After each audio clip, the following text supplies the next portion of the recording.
Madame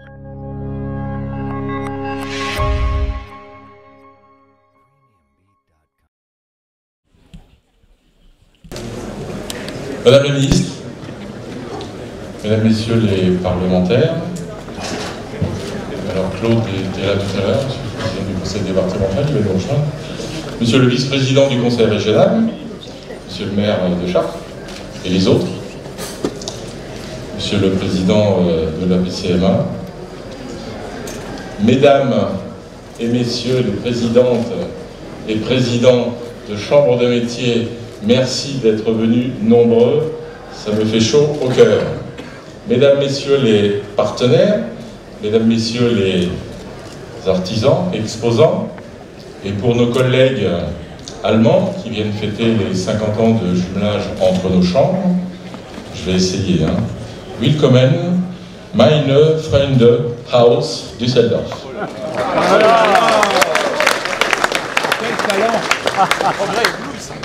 Et pour n'oublier personne, mes chers amis. Alors je veux d'abord vous saluer et vous dire le plaisir que j'ai d'être devant vous tous pour cette nouvelle édition des Artisanales de Chartres, l'anniversaire des 25 ans. Et pour faire de cette édition spéciale anniversaire une réussite, les élus et les équipes de la Chambre de métier ont travaillé d'arrache-pied pour vous offrir de nombreuses animations afin de faire la fête avec vous et partager des temps de convivialité autour d'ateliers interactifs sur les différents stands de nos exposants. Ce salon national, les Artisanales de Chartres, c'est bien sûr un moment de rencontre, d'échange, et je profite de cette tribune pour vous apporter notre sentiment, le sentiment des artisans, sur les réformes récentes et annoncées qui toucheront directement un secteur clé de l'économie, l'artisanat. Mais aussi les consulaires, qui accueillent, accompagnent, encadrent les entreprises sur tous les territoires. Ainsi, la loi sur la formation professionnelle et l'apprentissage, votre loi, Madame la Ministre, votée récemment le 1er août, elle devra permettre de renforcer le rôle des entreprises dans l'apprentissage et ainsi favoriser l'insertion des jeunes dans le monde du travail.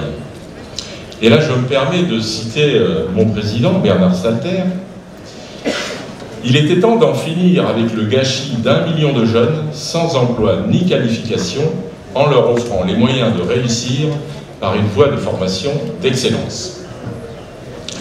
Cette loi est aussi venue préciser et conforter les missions des chambres de métiers en matière d'apprentissage et l'adossement des CFA à des structures solides. D'ailleurs, localement, nous y travaillons en ce moment, puisque notre structure, la chambre de métier, est propriétaire des locaux du CFA Interpro. Sur ce sujet, nous œuvrons au quotidien. Plus de 1200 jeunes sont ainsi reçus et orientés chaque année. Cette action de terrain trouve son prolongement dans l'opération que nous avons visitée tout à l'heure, l'Artischool, dont c'est la 14e édition. Ça s'appelait avant le village des métiers, puis le quartier des métiers. Elle rassemblera pendant 4 jours 1000 apprentis qui travaillent devant d'autres apprentis, d'autres collégiens pour leur future orientation. C'est un peu la prépa des métiers. En complément, demain, samedi, 4 youtubeurs pour les jeunes viendront tester en live les métiers de l'artisanat. Comme vous le voyez, Madame la Ministre, nous sommes investis au quotidien en faveur de l'apprentissage. Et notre réseau continuera à être un partenaire constructif et vigilant à toutes les étapes de la mise en œuvre de la loi, notamment dans la phase de préparation des nombreux décrets, principalement sur le coût contraint. L'autre sujet, c'est bien sûr la loi Pacte, votée encore plus récemment, mardi de cette semaine. Sur la table, divers sujets qui concernent de près ou de loin l'artisanat et les chambres de métiers. Les présidentes de métiers, merci messieurs les présidents et les présidentes, ont rencontré beaucoup de parlementaires à la demande de notre président national pour faire suivre nos interrogations. Le déploiement du numérique pour créer son entreprise, pourquoi pas. L'harmonisation des critères de seuil, bravo. Un meilleur partage des richesses avec le forfait social, bien sûr. L'obligation de déclarer les conjoints collaborateurs, évidemment. Sur ces mesures, nous ne pouvons que saluer l'effort de simplification qui devrait contribuer à soutenir une croissance qui s'affaiblit un peu.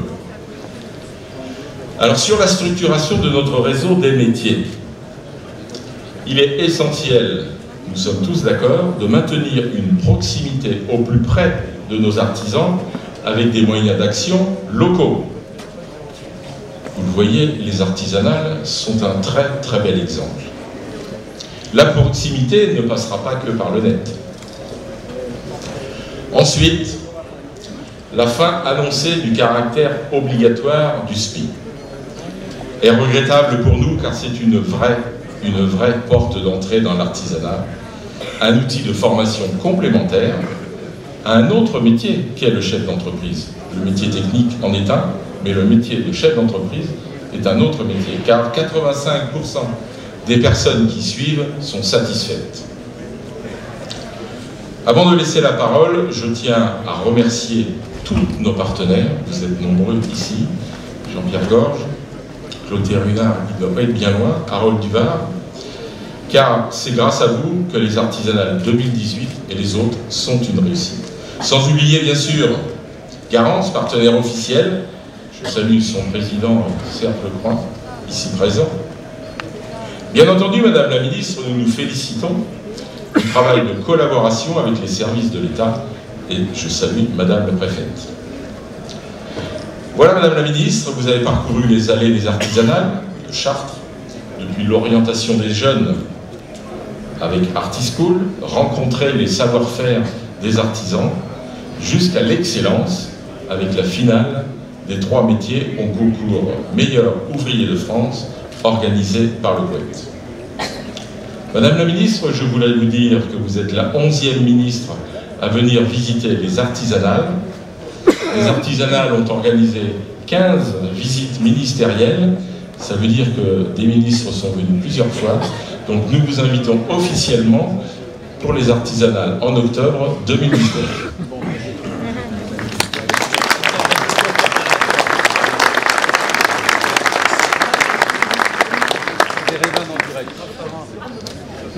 Bernard Salver, vous avez la parole.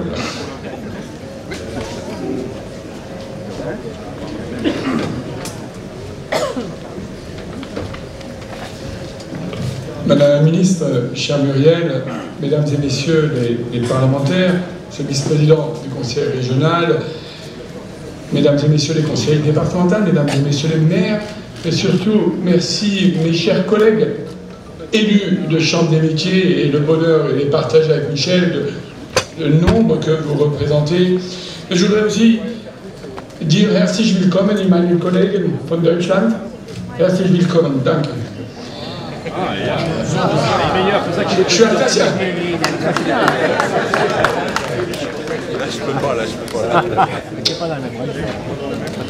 Cher Michel, merci pour m'accueillir. Depuis que je suis arrivé à la tête de la SMA la 2e fois. Merci pour cette initiative locale. Merci pour cette initiative qui ne pourrait pas exister s'il n'y avait pas cette proximité. D'où l'importance de ma présence. Mais deuxième importance de la manifestation est la présence, bien sûr, de Madame la Ministre, chère Muriel Pénicaud, a donné une importance supplémentaire à cette manifestation en pleine réforme de l'apprentissage, mais aussi de l'orientation et en pleine réforme de choisir son avenir professionnel. Je vais bien sûr focaliser mon intervention sur cette réforme. Je n'oublierai bien sûr pas de parler de la loi Pacte. Je l'ai dit hier, je le répète et je ne le répéterai jamais assez, ça fait 20 ans qu'on attendait qu'on valorise l'apprentissage. Ça fait 20 ans qu'on attendait qu'on donne une autre image que celle d'une loi de garage de l'apprentissage. En 1 an et demi, cher Muriel, la loi n'est pas encore applicable, elle est votée mais pas appliquée, les décrets ne sont pas tombés, qu'on a déjà augmenté de 6% le nombre d'apprentis, et ici, dans cette région, Monsieur le Vice-président, de 10%. Je crois que le fait d'en parler, de se rendre compte que c'est une voie d'excellence, qu'on arrive par l'apprentissage à devenir chef d'entreprise. 85% des apprentis trouvent un emploi. Aujourd'hui, je crois qu'on a donné les lettres de noblesse à l'apprentissage. C'est ce que nous attendions. J'en profite de l'apprentissage jusqu'à 29 ans. C'est une opportunité de reconversion professionnelle. J'en profite aussi pour dire devant mes collègues, nous devons tous, et je salue les responsables des organisations professionnelles, parce que la responsabilité aujourd'hui incombe aux responsables des organisations professionnelles, qu'ils soient issus de la Fédération française du bâtiment ou qu'ils soient issus de l'UDP. Peu importe. Nous devons tous nous mettre autour d'une table pour réussir cette réforme. Nous avons aujourd'hui 700 000 emplois non pourvus dans l'artisanat. Donc là aussi, un travail important sur les opérateurs de compétences. Un travail important sur la modularisation de nos diplômes. Un travail important sur l'individualisation du parcours, parce que si c'est ce que nous voulons attirer dans nos métiers de l'artisanat des jeunes avec Bac+2, avec des masters, nous devons absolument modulariser et individualiser nos formations. Et aussi la promotion. C'est pour ça que nous attendons beaucoup que le fonds de promotion soit remis et qu'il fasse vraiment son rôle, que depuis 1 an, on n'a plus ce fonds de promotion et nous ne pouvons pas passer à côté parce que pour promouvoir l'artisanat, nous avons besoin de ce fonds de promotion, nous avons besoin qu'on parle d'artisanat. Et j'en profite pour remercier les meilleurs OE de France et les Olympiades des métiers, cher Michel. C'est votre image qui fait aussi de l'orientation et de la promotion. Et je pense qu'il est temps que notre pays qui est englué dans le chômage sorte grâce à cette loi, que des jeunes sans profession, et 1,3 million de jeunes sans profession quand on a 7% d'apprentis, quand en Allemagne, ils ont 23% d'apprentis et 7% de jeunes sans profession. Donc les chiffres parlent, a priori, on va être meilleur que les Allemands, c'est ce qui a été dit, mais vers une baisse en or. Et ce qui importe aussi fortement, c'est que dans la loi Pacte, on laisse vraiment la place aux chambres des métiers de l'artisanat. Le ministre Bruno Le Maire a affiché officiellement qu'il n'y aura pas de fusion de chambres. Je crois qu'on a notre spécificité, on voit bien les territoires, on est présent dans les territoires. La disparition du stage préalable à l'installation fragilise la pérennité de nos entreprises. Nous travaillons avec le ministre aussi comment mieux travailler sur un établissement unique tout en maintenant la proximité. Il est impensable qu'on ne continue pas à maintenir la proximité. Justement, l'établissement unique doit nous permettre à maintenir beaucoup plus de proximité et c'est là que nous devons écrire nos propositions au ministre. Donc, Madame la ministre, vous pouvez compter sur le réseau des chambres des métiers de l'artisanat pour relever le challenge qu'on a signé ensemble, les 60 000 apprentis supplémentaires en 4 ans. Nous en avons besoin. Nous en avons besoin. Nous le ferons. Et vous avez fait un travail pour nous. Nous le ferons maintenant pour vous, pour réussir ce challenge. Merci.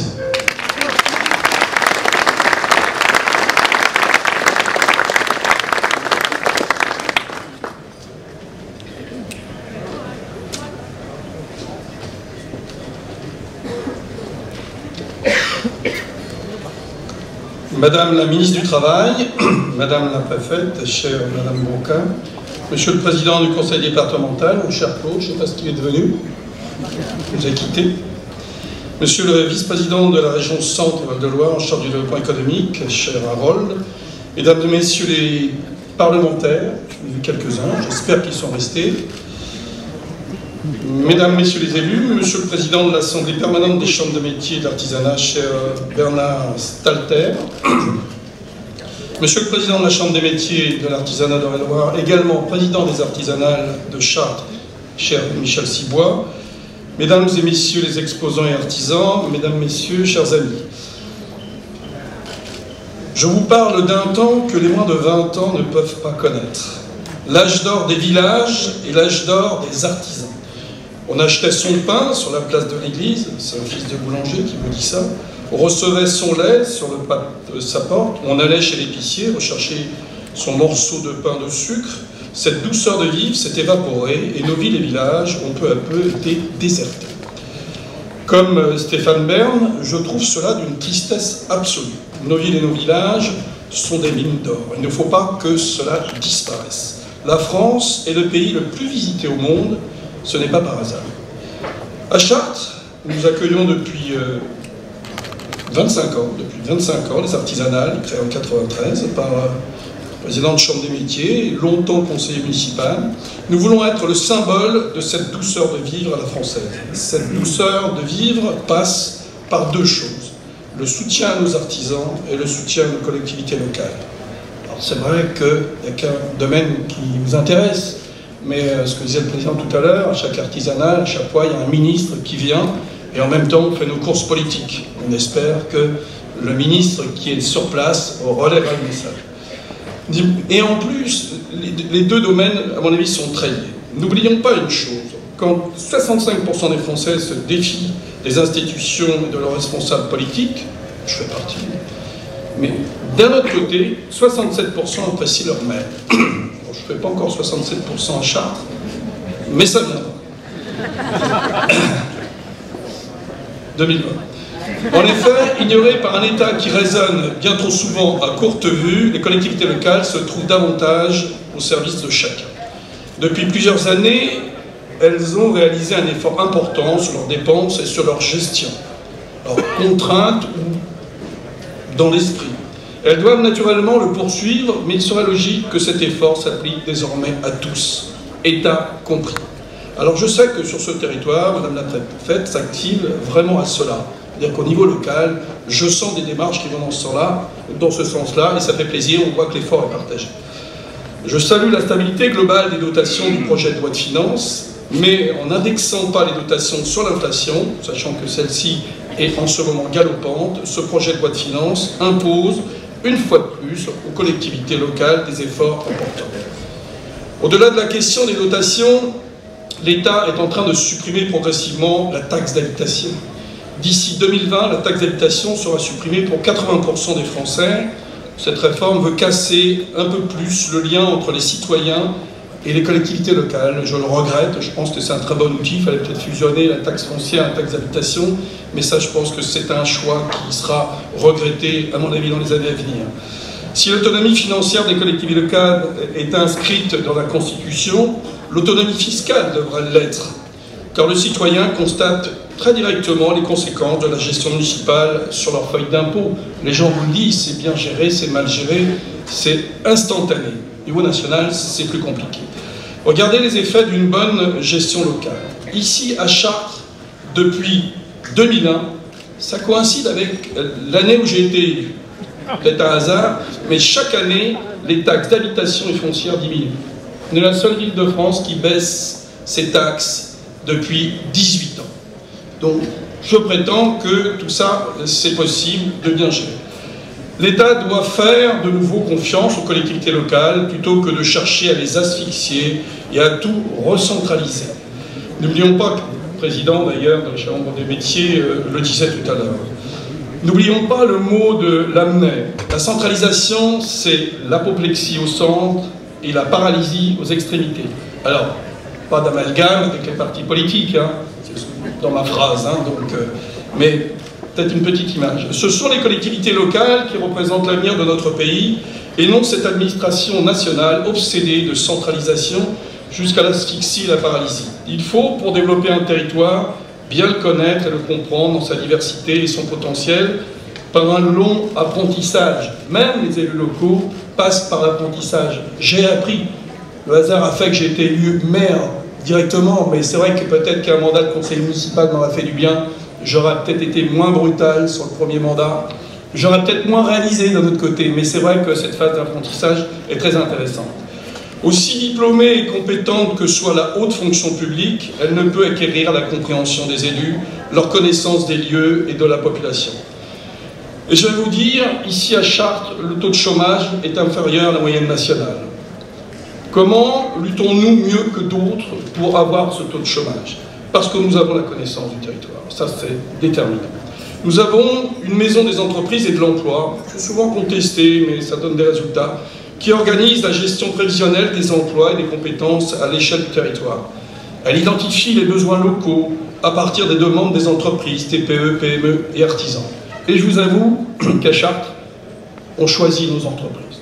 Récemment, j'ai refusé une grosse proposition pour 2000 emplois parce que sociologiquement, ça ne correspondait pas avec la cité. Je l'ai proposé pour d'autres agglomérations qui en ont certainement plus besoin, mais on est à un point où on choisit le profil des entreprises. Et ça, c'est très intéressant. Parce qu'on peut déséquilibrer sociologiquement une ville et ensuite en mesurer les conséquences. Elle identifie précisément tous les demandeurs d'emploi du territoire. Elle actionne les différents leviers, les différentes structures partenaires permettant de faire la mise en relation employeur-demandeur d'emploi. Le Président, vous y participez. Et elle est capable d'actionner même des fonds de la région, que je remercie pour son soutien. On voit bien qu'avec la région, on a une relation assez étroite, pour former, s'il n'y a pas de demandeur d'emploi, qui correspondent à la demande de l'employeur. C'est une maison des entreprises et de l'emploi, c'est la coopération des différents acteurs locaux, et c'est une réussite. Elle a déjà mis en place une plateforme Internet au service des employeurs comme des demandeurs. Elle s'appelle C-Chartres pour l'emploi. Ici, tout le monde s'appelle C-Chartres. Voilà. Et ensuite, on décline. Les entreprises locales y déposent gratuitement leurs offres et peuvent y faire la publicité de leurs événements de recrutement, portes ouvertes, etc. Mieux encore, il y a un véritable service derrière cette plateforme, puisque les équipes de C-Chartres pour l'emploi vont prendre contact avec les candidats lorsqu'une offre leur correspond. Mieux encore, toujours plus, il y a pour les entreprises, et spécialement tous les artisans, les TPE, les PME, qui se noient dans la complexité du code du travail, toute une palette d'outils, RH, fiches de paye, grille d'entretien, etc., etc. Demain, nous irons encore un peu plus loin que cette plateforme et que ces services, puisque nous allons créer un guichet unique pour l'emploi. Vous avez 17 ans, vous cherchez votre orientation, vous irez à C-Chartres pour l'emploi. Vous avez 33 ans, vous cherchez une nouvelle formation, vous irez à C-Chartres. Vous êtes une entreprise, TPE, PME, qui cherche à recruter, vous irez à C-Chartres pour l'emploi. Vous cherchez un emploi, vous cherchez votre voie, vous irez à C-Chartres. Dans un seul et même lieu, vous aurez des conseillers pour votre orientation, vous aurez des conseillers pour la création d'entreprise, vous aurez des conseillers pour votre gestion des ressources humaines. Dans un seul et même lieu, vous aurez toutes ces formes d'accompagnement et en même temps, des bureaux ouverts aux entreprises qui souhaitent faire passer des entretiens d'embauche. Tout cela existe et va se développer à Chartres parce que les élus locaux ici sont soudés et coopèrent ensemble. Il est vrai que c'est peut-être une éclipse, mais tous les élus locaux, il y en a beaucoup qui sont ici aujourd'hui, travaillent de façon très intelligente ensemble. Pensons les besoins des personnes, agissons auprès d'eux localement et donc précisément humainement. Et c'est la même sagesse qui nous conduit depuis 25 ans à promouvoir et soutenir à Chartres le développement de l'artisanat. Notre pays ne vit pas que de personnes diplômées et compétentes, mais de tout artisan qui œuvre chaque jour sur notre territoire. La plomberie, et j'en fais. La maçonnerie, et j'en fais. La restauration, je ne m'y risque pas. La boucherie non plus. La coiffure, il y a longtemps que j'ai abandonné. La menuiserie, beaucoup. La mécanique, beaucoup. L'aide à la personne, je suis plutôt aidé que j'aide les autres, c'est vrai. L'éco-construction, j'en fais. L'isolation, beaucoup. Les technologies propres, le retraitement des déchets, la création artistique, tous ces métiers, ce sont des artisans. C'est ce qui fait le charme de notre beau pays, ce sont ces villages, ces villes et ces campagnes, avec au cœur de chacune d'entre elles, partout, nos artisans. Oui, je vous aime. Je ne dis pas tous les jours, mais... Les Français sont nostalgiques d'un âge d'or, d'un temps où les villages frétillaient de vie et de convivialité. Alors ensemble, soutenons l'artisanat, soutenons le développement de nos collectivités locales, parce que tout ça, ça marche ensemble. C'est le sens de la politique au niveau de l'agglomération de Chartres. Et c'est le sens de notre combat pour le maintien depuis 25 ans de ce salon à Chartres. Pour la petite histoire, il a été si souvent question de délocaliser les artisanales à Paris, à Villepinte, je connais l'endroit, je n'ai pas très loin de Villepinte. Dans la banlieue parisienne, encore là, on va mettre un complexe aquatique pour les Jeux Olympiques de 2024. Je rêve. Pourrions-nous accepter une telle incohérence? Enlever les artisanales de Chartres? Est-ce que n'est pas mieux à Chartres, vous le vérifiez aujourd'hui? Est-ce que les artisans ne sont pas mieux représentés au cœur de la Beauce? Alors, j'ai vu tout tout à l'heure, je me suis engagé pour faire le musée de la boulangerie, mais là, je pense que j'ai plus le choix, il faudra le faire, à l'ombre d'une cathédrale qui a mobilisé tant de leurs corps de métier. Cette œuvre merveilleuse, qui a une particularité, elle est faite de manière cohérente, cette gothique aboutie, c'est seulement 27 années de travail des artisans. Et ça, c'est la plus belle démonstration.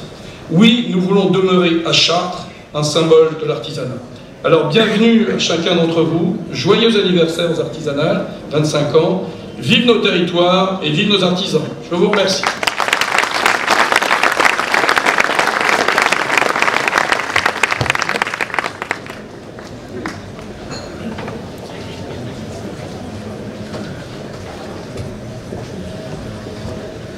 Madame la ministre, Madame la préfète, Monsieur le maire, Messieurs les parlementaires, cher Philippe, Messieurs les présidents, Monsieur le président de la PCMA, Monsieur le président de la Chambre régionale, cher Gérard Bobier, et évidemment Monsieur le président de la Chambre des métiers d'Eure-et-Loir, cher Michel. Alors, il y a depuis 25 ans que les artisanales existent, des années avec ministre et des années sans ministre. Les années avec ministre sont généralement des années où tous ceux qui prennent la parole à cette tribune sont assez spontanément amenés à avoir un propos un tout petit peu plus politique que les années où il n'y a pas de ministre et où la part belle est faite aux remerciements qui sont légitimes à l'égard de tous les artisans qui participent à cette manifestation, aux remerciements à l'égard de toute l'équipe pilotée par Michel, Charlotte et tant d'autres, qui depuis des mois et des mois travaillent pour ce succès qui va accueillir entre 80 et 100 000 personnes dans les 3 jours qui viennent. Et donc, beaucoup de remerciements, beaucoup de convivialité et une part plus allusive aux sujets nationaux qui nous occupent. Alors, j'ai quand même noté que depuis quelque temps maintenant que je participe à ces inaugurations, et ça fait très très longtemps que dans le propos de Michel Sipois, il n'y avait pas eu une tonalité aussi positive à l'égard des mesures nationales en cours dans le domaine de l'artisanat et de l'apprentissage. J'en prends acte, j'espère que ça durera, puisque il y a un degré de sincérité qui est très fort au sein de notre chambre des métiers. Et je voudrais du coup aussi, à mon tour, vous dire publiquement ici, devant un très grand nombre de tous les acteurs de l'artisanat et des métiers de notre département et plus largement de notre région, à quel point la région Centre aussi souhaite et vraiment partage les objectifs communs des uns et des autres. La réussite que vous pouvez constater ici, parce qu'une opération de cette ampleur, qui est la 2e plus grosse au niveau national, portée par une seule chambre des métiers, assistée avec tous ses partenaires régionaux et nationaux, c'est quand même la preuve que quand on donne la main au local, quand on donne la main aux collectivités qui les soutiennent, quand on donne la main aux artisans eux-mêmes et qu'on leur donne les moyens et la possibilité d'agir, on obtient des résultats qu'aucune structure publique, aussi puissante soit-elle, ne pourrait obtenir par d'autres moyens. Et ça, c'est vraiment un souci et une leçon qui doit vraiment guider l'action de tous les responsables publics. Et à cet égard, évidemment, je ne reviendrai pas sur la réforme de l'apprentissage, les longs débats parlementaires, la longue concertation qui a eu lieu avant. Chacun a pu constater à quel point les régions avaient partiellement, avec succès, mais partiellement vainement, tenté d'infléchir certains points. Je crois que tout le monde est clair maintenant sur le fait que la loi étant passée, il faut aller de l'avant, au service des artisans et travailler sur les décrets d'application, sur la mise en œuvre. Mais je voudrais quand même dire devant vous, Madame la Ministre, que la région Centre, dans le périmètre de compétences que lui attribue désormais la loi, fera son travail jusqu'au bout. Que l'implication qui a été la nôtre jusqu'ici, nous la poursuivrons, même si nous n'avons plus tous les moyens et tous les leviers de décision qui étaient ceux d'avant. Et que, contrairement à certaines réactions parfois un peu superficielles et un peu polémiques de certaines collectivités locales quand on leur retire une compétence, nous ne retirerons pas l'échelle par mécontentement, sous prétexte que les choses n'ont pas tourné dans le sens que nous souhaitions. Mais néanmoins, j'attire votre attention sur la question du financement, qui est une question fondamentale, qui a été partiellement évoqué ce matin lors de la rencontre à la CCI avec les acteurs de l'apprentissage, et qui est une question fondamentale pour une région comme la nôtre. Parce que dans une région comme la nôtre, il y a des zones comme Chartres, dont la croissance industrielle, économique, commerciale est portée à un niveau qui est parmi les plus élevés au niveau national. On refuse des entreprises. Il y a des zones de la région où on ne refuse pas d'entreprises et où on a plutôt du mal à les faire venir. Et ces zones-là, ce sont aussi des zones où on manque d'artisans, où l'apprentissage a plus qu'ailleurs un poids important, et où nous sommes confrontés à ce problème, c'est qu'un grand nombre de nos formations existent, mais on a du mal à les remplir, ce que chacun ici connaît, c'est-à-dire le problème de faire venir des jeunes dans les métiers techniques et tout ce sur quoi nous travaillons depuis tant d'années dans le cadre des artisanales et d'ailleurs. Et pour vous dire, nous avons 811 formations dans cette région. 375 n'atteignent pas le seuil de 12 qui est celui, à ce stade, indiqué dans la loi. Évidemment, nous ne pouvons pas nous résoudre à les fermer. Et nous ne pouvons pas nous résoudre à faire en sorte que, parce que c'est un territoire rural, ou parce que c'est un métier qui attire moins, nous soyons obligés, dans les années qui viennent, à fermer un grand nombre de formations, voire à remettre en cause l'existence de certains CFA. Nous avons 40 CFA, 27 vont être impactés négativement par les règles de financement pour l'instant sur la table, et 15 sur ces 40 aujourd'hui ne voient pas très bien sur quel modèle économique et budgétaire ils vont pouvoir assurer leur pérennité. Et je dis cela, je sais qu'il y a une partie du fonctionnement qui est garantie 250 millions aux régions. Dans une région comme la nôtre, c'est un quart ou un tiers du besoin exprimé par les CFA en fonctionnement pour les formations, et je ne parle pas de l'investissement, même si par ailleurs, à travers les dispositions fiscales des CPE, la région continuera à investir pour la modernisation des plateaux techniques qui doivent être mutualisés, pour les internats, parce qu'il faut des internats pour attirer et rendre attractifs nos CFA, et ainsi de suite, et ainsi de suite.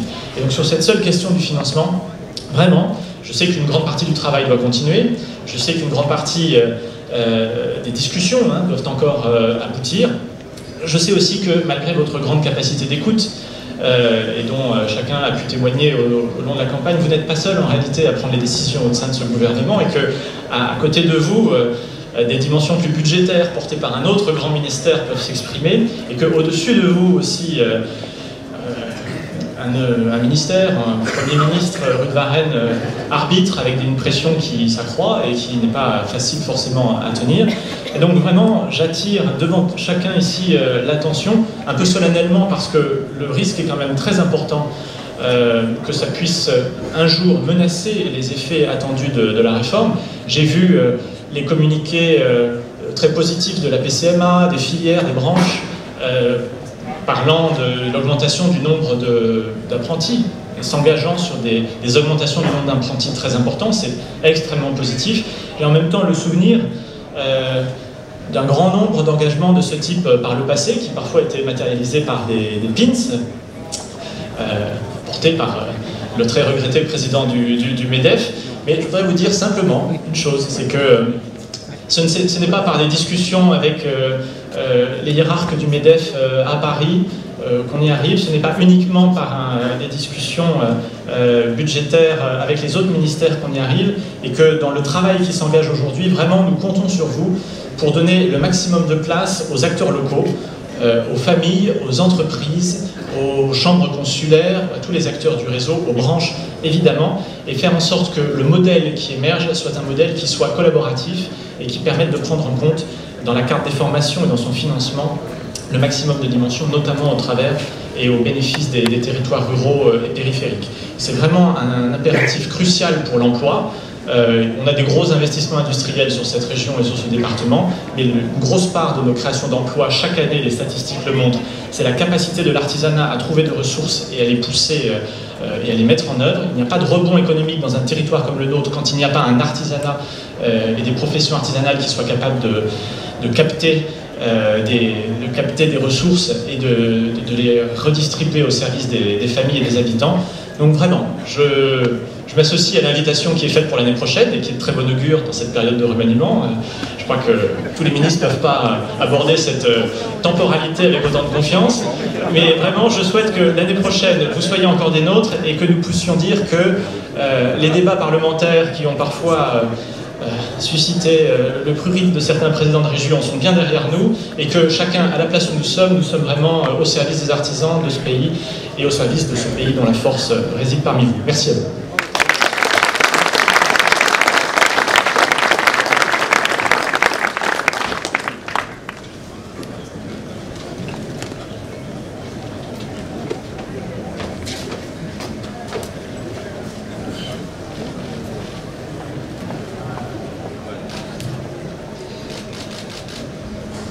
Monsieur le vice-président de la région, monsieur le maire, monsieur le président du conseil départemental, s'il est revenu, mais on s'est salué tout à l'heure, mesdames et messieurs les élus, mesdames et messieurs les parlementaires, monsieur le président de la PCMA, cher Bernard Salter, monsieur le président régional, de la chambre régionale, monsieur le président de la chambre d'Eure-et-Loir, madame la préfète, mesdames et messieurs les présidents des chambres de métiers de toute la France. Je voudrais aussi saluer les élus locaux, nos amis allemands, nos amis des meilleurs ouvriers de France, de l'Olympiade des métiers. On vient de ramener 20 médailles de Budapest aux Euroskills, tous les exposants, et puis aussi les jeunes que j'ai rencontrés ce matin. Alors, je voudrais vous dire aux uns aux autres deux choses. La première, c'est que je pense que nous avons dans nos mains, entre nous, une chance historique. Et je ne dis pas ça pour faire joli, je vous dis ça parce que j'en ai l'intime conviction et quand j'écoute les propos de certains, ça m'en convainc encore plus. On a deux problèmes dans notre pays dont on peut faire une solution. On a un premier problème, c'est que oui, l'artisanat, le travail, l'excellence ne sont pas assez valorisés, ne sont pas sur le feu des projecteurs depuis longtemps, et aujourd'hui on cherche des compétences qui sont la relève nos entreprises artisanales, déjà leurs salariés d'aujourd'hui, mais aussi la relève des chefs d'entreprise. L'artisanat en France, c'est 3 millions d'entreprises, dont 1 300 000 emplois. Déjà. Les petites et les moyennes entreprises en France, c'est la moitié des emplois, et c'est là où on a le plus grand gisement d'emplois. Et aujourd'hui, oui, on cherche des compétences, on a des soucis de compétences dans de très nombreux métiers. Les fameux métiers en tension. Il y en a qui font la une des journaux, il y en a qui n'en font pas la une, mais qui sont toutes en tension. Et donc ça, c'est un sujet, parce qu'il en va du développement économique, et il en va, vous l'avez insisté, messieurs les élus, vous avez raison, de notre tissu économique sur le territoire. Parce que le maillage, la profondeur du développement économique de la France, elle n'est pas... on a quelques grands fleurons, c'est formidable, mais c'est quand même ces 3 millions d'entreprises qui sont partout sur le territoire. Et donc, l'enjeu du développement de l'artisanat, c'est pas l'enjeu que de l'artisanat, c'est l'enjeu de tout le monde, c'est l'enjeu du pays, c'est l'enjeu que les petites et les moyennes entreprises puissent se développer dans ce pays. C'est pour ça d'ailleurs que j'en ai fait une priorité dans les ordonnances, parce que ça n'a pas toujours été commenté, sauf par les représentants des petites et moyennes entreprises, mais on a fait une loi de décentralisation, et il y a beaucoup de mesures dans les ordonnances, on a fait les lois pour qu'elles puissent fonctionner aussi dans les petites et moyennes entreprises, puisqu'il ne pourra plus y avoir de corps de branche sans qu'ils tiennent compte des petites et moyennes entreprises, et on a simplifié beaucoup de choses là-dessus. Mais alors, le deuxième sujet, qui est le sujet de l'artisanat, aussi, c'est le sujet des jeunes. Moi, je pense que c'est un des plus grands échecs collectifs de notre pays. C'est le regard qu'on a sur les jeunes, et puis la promesse qu'on donne aux jeunes. Comment, en France, qui est la 6e puissance économique du monde, qui est un des 2 plus grands pays d'Europe, comment on peut avoir 1 300 000 jeunes de notre pays? Ce sont nos enfants, les enfants de nos enfants, leurs voisins, les copains, qui ne sont nulle part. Ils ne sont pas au lycée, ils ne sont pas à l'université, ils ne sont pas en apprentissage, ils ne sont pas en emploi. Ils ne se projettent pas dans l'avenir, et ils ont l'impression, quoi, qu'on leur dit, bah, finalement, on n'a pas besoin de vous. Mais c'est pas vrai. On va faire comment ce pays demain si on n'a pas les jeunes? C'est pas vrai. Et ce message-là, c'est ce message qu'ils reçoivent. Et aujourd'hui, il y a beaucoup de jeunes qui ne se projettent pas dans l'avenir. C'est pour ça que cette réforme de l'apprentissage, elle est capitale. Elle est capitale pour trouver les compétences dont ont besoin l'économie, nos territoires, mais elle est aussi capitale parce qu'elle présente un pan entier de ce qu'aujourd'hui nous ne faisons pas assez bien pour les jeunes. Alors ce n'est pas un problème qualitatif, c'est un problème de changement d'échelle. Car beaucoup de jeunes et beaucoup de familles ne le savent pas encore, et on va tous s'employer à le faire savoir plus. Mais l'apprentissage est une voie d'excellence, de réussite et de promotion sociale. D'abord, en termes d'ascenseur social, c'est formidable. La moitié des artisans, ils ont été apprentis. Et un apprenti sur 3, il crée ou il reprend son entreprise. Donc, déjà, c'est une école d'entrepreneuriat. Mais il y a aussi de plus en plus de très belles carrières qui vont du CAP à l'ingénieur ou du bac pro à l'ingénieur, du CAP au BTS. Ça, c'est possible. Donc, ça ouvre un champ du possible et ça permet aussi un ascenseur social. En même temps, moi, je dirais sur l'excellence et sur la passion, il n'y a qu'à passer les 3 jours ici pour en être convaincu, mais même en 1 heure. Et puis moi, je passe mon temps à voir des entreprises, je passe mon temps à voir des centres de formation d'apprentis. Et quand je vois les jeunes qui ont les yeux qui brillent dans les centres de formation d'apprentis, qui ont cette passion, que la transmission, c'est pas que le savoir-faire, mais c'est aussi l'éthique du travail, et c'est aussi la passion, comment le travail, ça peut être passionnant, comment on peut aller dans l'excellence. Eh bien, je crois que c'est tout cela que savent très bien les artisans, que savent les jeunes qui sont dans les centres de formation d'apprentis, mais qu'une grande partie de la population française ne connaît pas. Donc notre défi de la réforme de l'apprentissage, c'est de changer d'échelle. Pourquoi ? Parce qu'aujourd'hui, il n'y a que 7% des jeunes qui ont la chance d'aller en apprentissage. Et pourtant, 7 sur 10 ont un emploi durable à la sortie, et je sais que ça va augmenter ce pourcentage. Mais c'est le meilleur taux d'insertion de tous les dispositifs.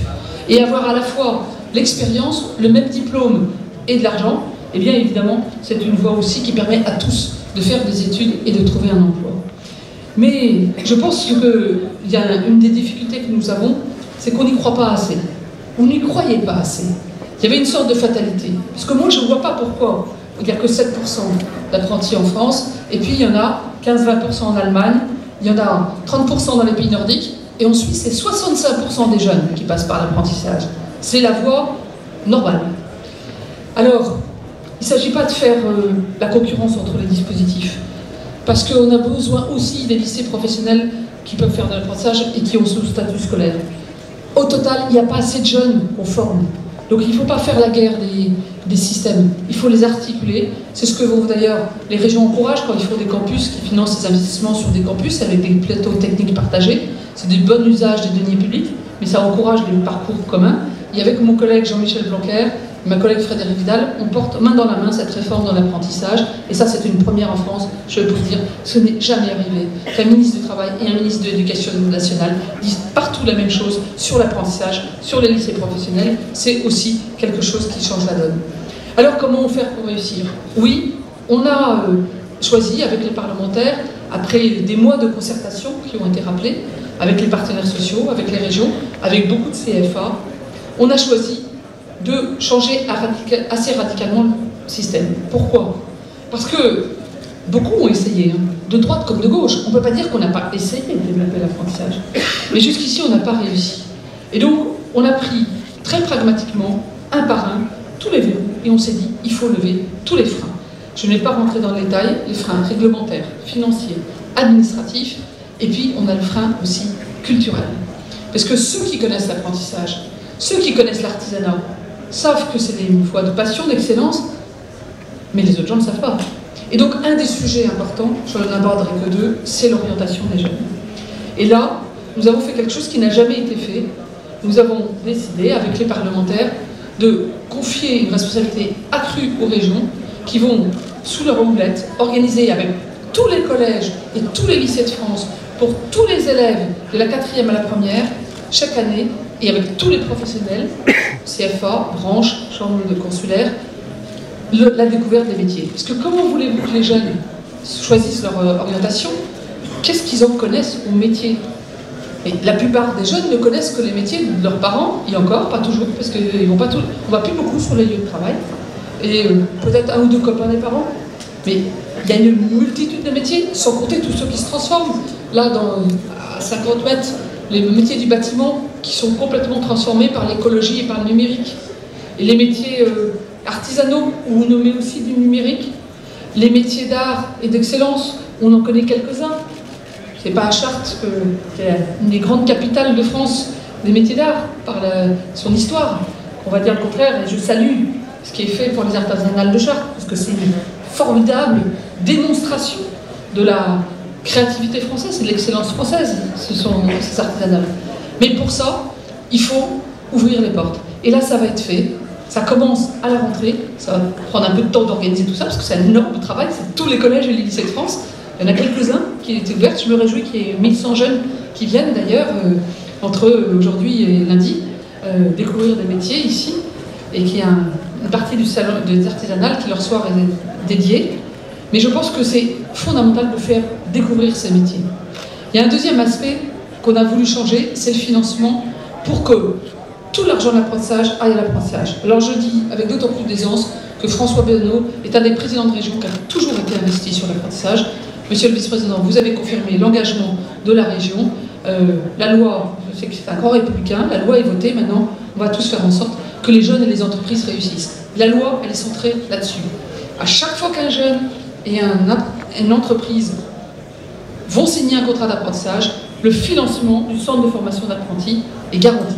Alors ça paraît le bon sens, mais pour ça il fallait changer la loi, il fallait changer beaucoup de choses, parce qu'il y a la moitié des régions qui n'utilisaient pas tout l'argent pour l'apprentissage. C'était leur droit le plus constitutionnel. Donc c'est pour ça qu'il fallait changer la loi, parce que nous, on veut mettre la priorité sur les jeunes, la priorité sur les entreprises, notamment les entreprises artisanales, les petites entreprises qui créent l'emploi. Alors, on ne va pas rentrer dans le détail technique, je dis juste pour que tout le monde soit rassuré. On en a sous le pied pour financer ce développement de l'apprentissage. Quand la PCMA dit qu'ils vont former 60 000 jeunes de plus, que le Conseil national de l'industrie dit 40 000, que les travaux publics vont augmenter de 40%, que les compagnons du devoir vont doubler de taille, etc., etc., les mises au familiales rurales aussi, c'est parce qu'aujourd'hui, en mutualisant tout l'argent sera disponible pour financer ce développement.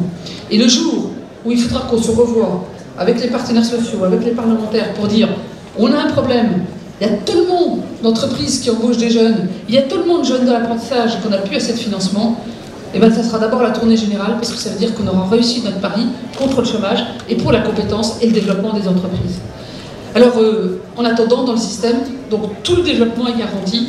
Et ce que nous avons prévu pour si dans certains CFA ruraux de toute taille, ça ne suffit pas, c'est une dotation aux régions. Donc j'attends les propositions de l'ARF, de l'Association des régions de France, pour la répartition entre les régions. Je préférerais que ça vienne des collectivités territoriales qui proposent des critères. S'ils ne font pas, l'État devra bien décider, parce que la loi, il faut qu'elle s'applique, il faut qu'on puisse confier ces dotations. Les régions gardent toutes leurs compétences en matière d'investissement et tout leur financement. Donc je pense qu'on a les moyens financiers d'accompagner ce développement de l'apprentissage, mais le premier moyen, c'est ici que ça se passe. C'est que les artisans, les maîtres d'apprentissage, les établissements scolaires, les jeunes, que tout le monde s'y mette, avec l'aide des collectivités territoriales, avec l'aide des services de l'État, préfecture, rectorat, service public de l'emploi, mission locale, pour faire découvrir les chances fantastiques que oui, le travail, ça peut être épanouissant, oui, on peut réaliser l'excellence, oui, on peut aller du CAP à l'ingénieur, oui, il y a des débouchés, et oui, c'est des métiers dont on peut être fier. Je voudrais saluer encore une fois les entreprises de l'artisanat à travers les artisanales et vous dire, saisissons ensemble cette chance historique. C'est une chance pour les jeunes, c'est une chance pour les entreprises, et il ne tient plus qu'à nous de la faire réussir ensemble. Merci.